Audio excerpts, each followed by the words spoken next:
I'm Gina Mizell here with beat partner Connor Letourneau. It is the last week of Oregon State spring football practice. Crazy that these 5 weeks, or I guess 7 weeks, have already gone by, but a practice today here on Tuesday inside. Just what were your general impressions from today? It sounds like it was the offense's best day overall. Yeah, no, it seems like from what I could see, the quarterbacks are doing better than I've seen them do in a while. Obviously, Seth Collins did his thing with some nice runs, and his passes looked probably better than I've seen all spring. So I think there's progress being made there.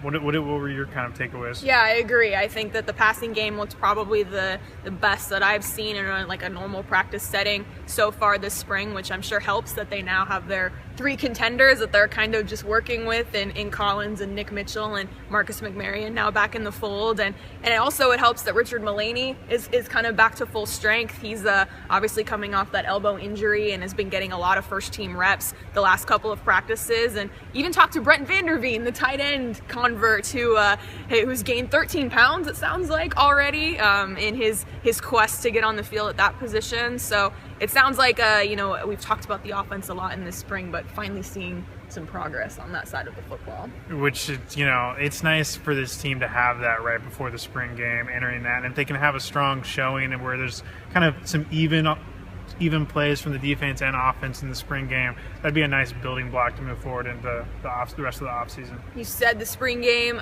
Gary Anderson he opened his availability with reporters, kind of giving some details about that going into Saturday, and they're going to play 2 full quarters, 1 full half, I guess, of a traditional scrimmage, except for the fact that quarterbacks will not be allowed to be hit.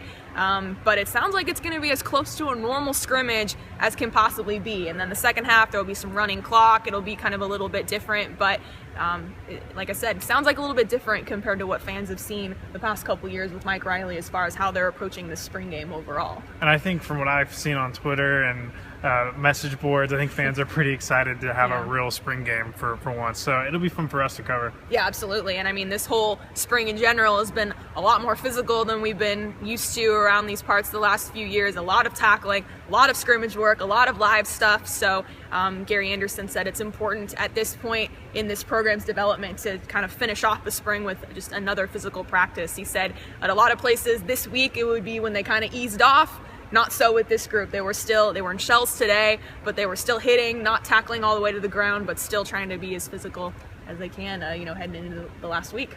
Awesome. All right, well, that'll do it from Corvallis. For Connor Letourneau, I am Gina Mizell. Keep reading all of our spring football coverage on OregonLive.com and in the Oregonian. And again, Saturday is Oregon State spring game, but we will be here all week.